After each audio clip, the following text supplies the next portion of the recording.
Next question. With the success, the varied success, like the HBO Spawn series and the movie and Whilce series and Walking Dead and all of these other sort of, ventures into Hollywood and into other media, because you guys aren't owned by, say, like a conglomerate corporation, or there's no one head, or the company does not own the properties, how do you go about doing that? Well, see, we would just sort of simplify it. Each one of us puts out our books, we own them. Yes. Todd McFarlane owns Spawn. Image publishes Spawn. I just happen to be a partner of that company. So this is where it gets confusing, that we're actually two different people.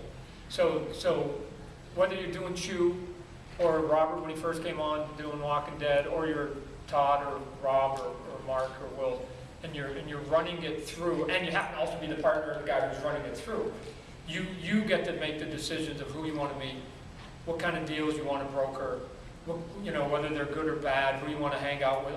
That's all on you. We don't have any say in it. If you happen to ask us and you want an opinion, we'll give it to you. But short of that, it's all on you. It's your gig. You get to raise your baby the way you see fit. That was rule number one? Yeah, it was rule number one, was that each partner would be completely autonomous and we would never get in one another's way. And we have stuck to that for 20 years, and I think that's what kept the company together for 20 years. Image itself doesn't broker deals like that. So Image is not.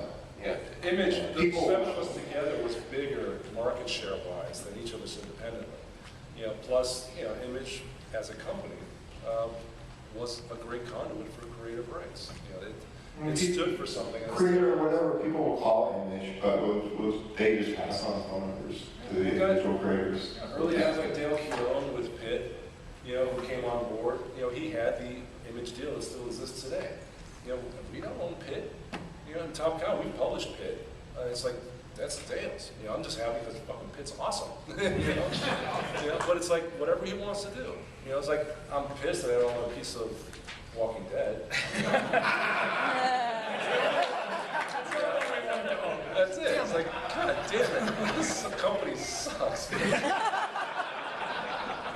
Next. How you doing? My name is Michael.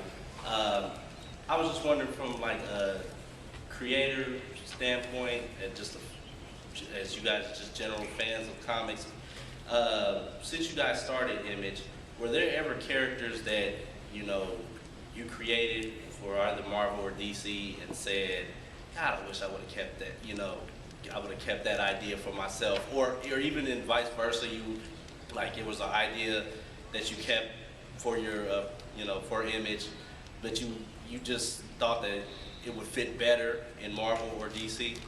Well, I'll start because I know that I'm probably the tightest ass here on the table here. I intentionally never created anything in Marvel and DC unless they asked me to. I never gave them anything.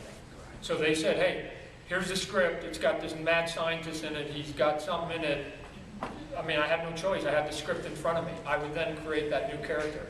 I never pulled anything out of my portfolio, and I had created dozens of characters when I was in high school. I mean, I'm sorry to cut you off, but I mean, design-wise also.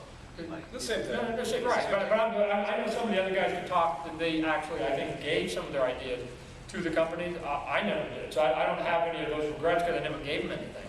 I was always holding on until one day this thing I didn't know was going to be called Image would eventually come around, and I pulled them all out. So I think these other guys can talk to that. I think Rob had a lot of issues because he created a lot of really cool shit for Marvel that we're still exploiting today. For me, like when we walked into that the X-Men summit, I was fully prepared to pitch Cyberforce as an offshoot of the X-Men. It's like, and I remember Rob spoke to me later. It was like he was sitting there going, "Dude, don't tell him, don't tell him." Yeah, that's time. Yeah, because we hadn't had the conversation yet. At there, it's like, so I just took that idea. I went, that's a perfect launch vehicle for me personally with an Image. So I was like, sweet, I'll keep that. But Rob, you can. Well, without going over, no, I don't have any regrets. I don't live, there's never been a time ever I've said, oh, I should have kept Cable or Deadpool for me. It wouldn't have worked. It would go outside of that. The X-Men family isn't Deadpool, neither is Cable. But you understand that, I keep telling people this, Todd was, and Erik were working on the brightest icon of the company. Spider-Man is the crown jewel. I was asked to fill a book and turn it around sales-wise, where the month prior it started a character called Bird Brain that looked like Big Bird from Sesame Street, and I'm like, I'm screwed. So I decided, if I'm going to do my job and excel at Marvel, I better start filming some of the cool stuff, because there's nothing cool in it from page 1 to page 22. I mean, I'm sorry, and it's probably made my career, but that was the best act ever to follow, because I couldn't miss. So I threw Cable and those characters in there, but no, but again, and Todd, I love him. He'd be, what are you doing? I'd be, you just created something else? And I'm like, I would howl, and I say, Todd, I got a million of these. I got a million of these. It's true. And you know what? But so I don't regret. Youngblood, Supreme, Prophet, Glory, Dire, those are mine. And I'm in that weird position that it worked kind of out well for me. But, you know, I have no regrets. See, if you actually take a look at the books that I wrote, Spider-Man, I just regurgitated all the old guys. I just go, I can do Lizard cooler, I can do Ghost Rider cooler, I can do Wendigo cooler. I just like, oh, I'm not giving any of my shit, I'll just do theirs cooler.